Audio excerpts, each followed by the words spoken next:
Assalamualaikum warahmatullahi wabarakatuh. Izinkan kami dari kelompok 4. Sebelumnya kami mohon maaf dua teman kami lagi dalam perjalanan menuju mudik. Jadi kami recover mereka berdua pada kesempatan kali ini. Nah, pada kesempatan kali ini saya akan mempresentasikan rancangan RDBMS atau Relation Database Management System untuk sistem akademik. Nah, proyek ini merupakan bagian dari tugas database kelompok 4 dari jurusan Teknik Informatika UIN Maulana Malik Ibrahim. Nah, pada proyek ini kami merancang sebuah sistem database yang digunakan untuk mengolah data akademik di perguruan tinggi secara terstruktur dan terorganisasi.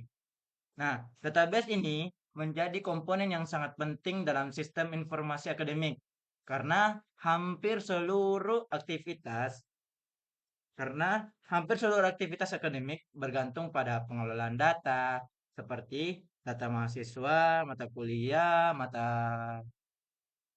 kuliah, dosen hingga nilai.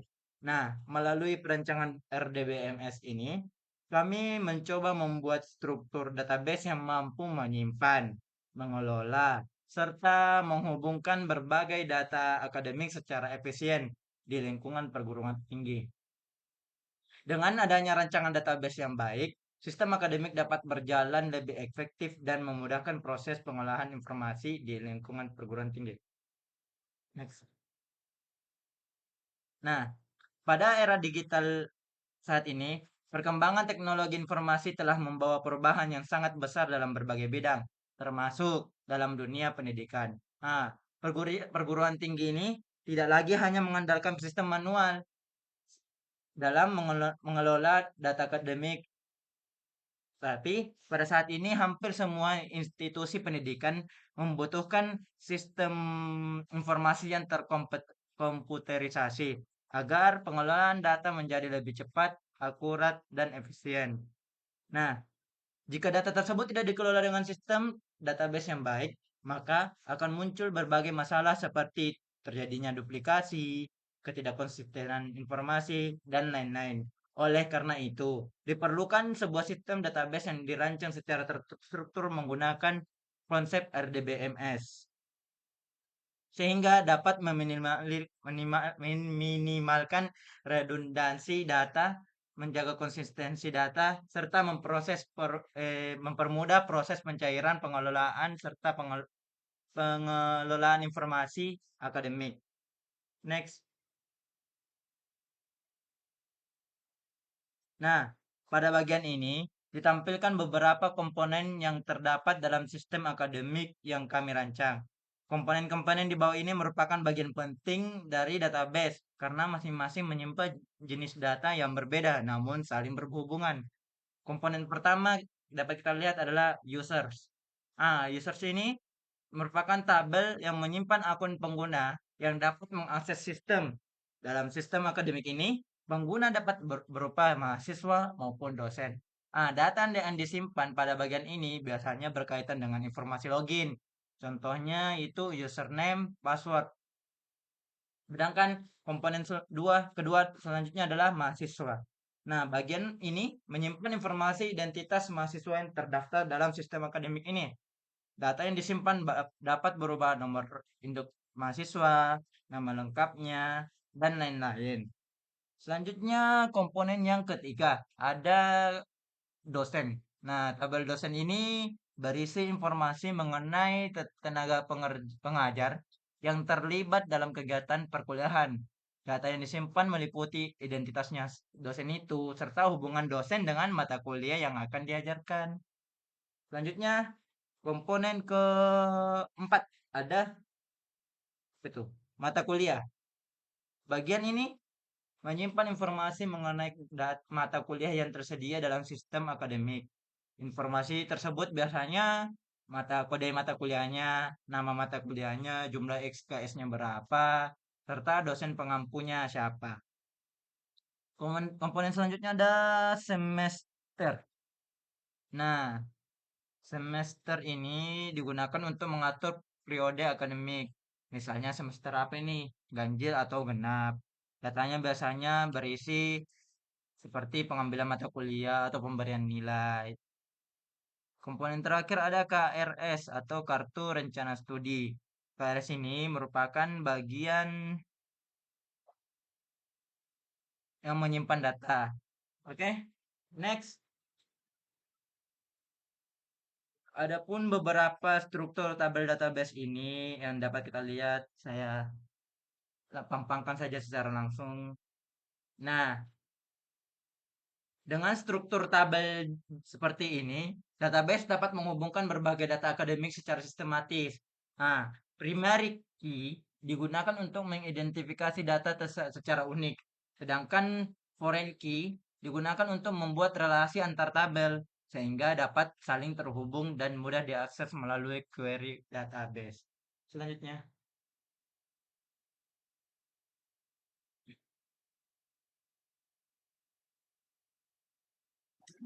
Sekarang masuk ke relasi antar tabel.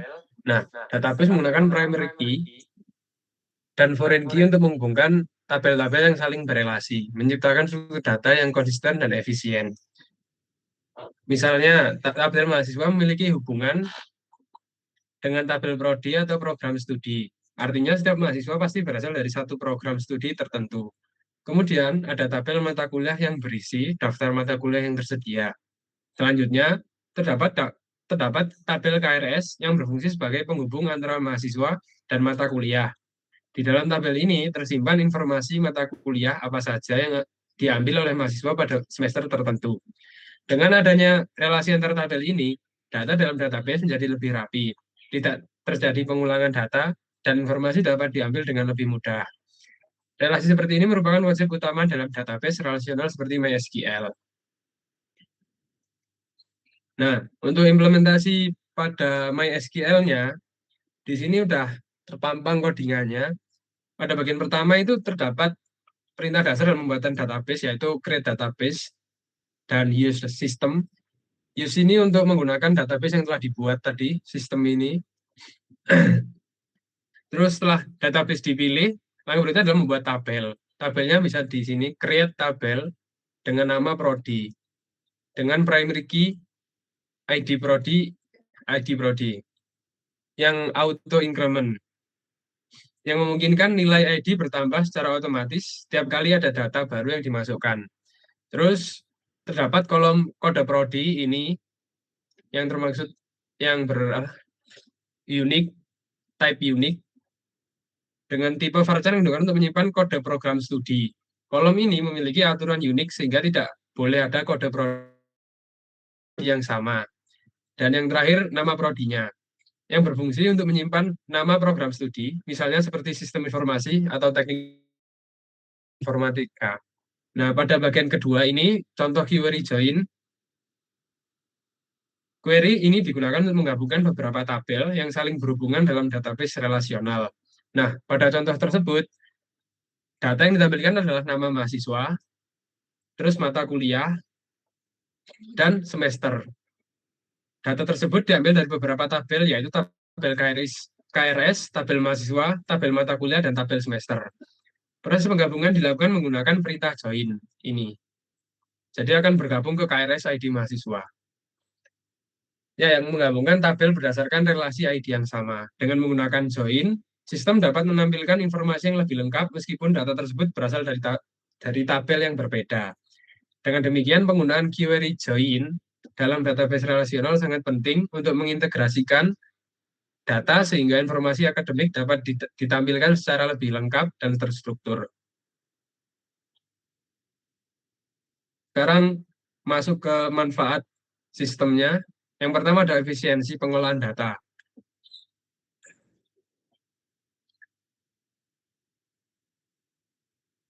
Dengan adanya sistem akademik berbasis database, pengelolaan data akademik dapat dilakukan secara lebih terstruktur dan terintegrasi. Sistem ini mungkin ke seluruh data seperti data mahasiswa, dosen, mata kuliah, jadwal kuliah, hingga nilai akademik tersimpan dalam satu basis data yang terpusat. Hal ini sangat penting karena dapat mengurangi terjadinya kesalahan pencatatan maupun duplikasi data yang sering terjadi pada sistem manual. Nah, manfaat berikutnya adalah meningkatkan efisiensi dalam pengolahan data. Dengan adanya sistem ini, berbagai aktivitas seperti pengisian KRS, pengelolaan jadwal kuliah, maupun penginputan nilai dapat dilakukan dengan lebih cepat dan mudah melalui sistem komputerisasi. Hal ini tentu dapat menghemat waktu serta tenaga bagi pihak administrasi, dosen, maupun mahasiswa. Selain itu, sistem akademik juga memberikan kemudahan akses informasi. Mahasiswa maupun dosen dapat memperoleh informasi akademik secara lebih cepat dan akurat, seperti jadwal kuliah, nilai, maupun pengumuman akademik lainnya. Karena sistem ini berbasis digital, informasi dapat diakses kapan saja dan dari mana saja selama terhubung dengan jaringan internet. Next, kita masuk ke kesimpulannya. Sebagai kesimpulan dari rancangan FDBMS, sistem akademik yang telah dibuat, dapat disimpulkan bahwa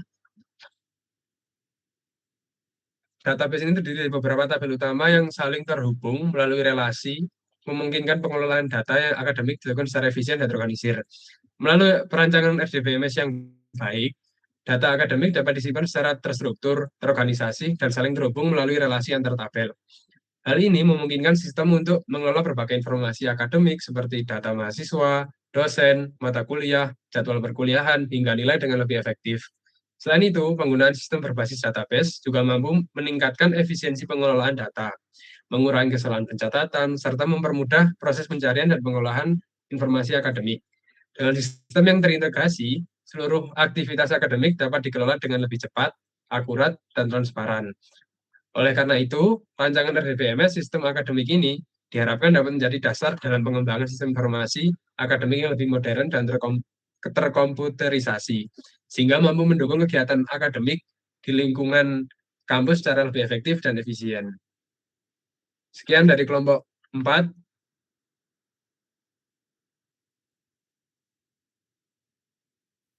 Baik, itulah presentasi dari kelompok 4 yang yang kita wakili dua orangnya.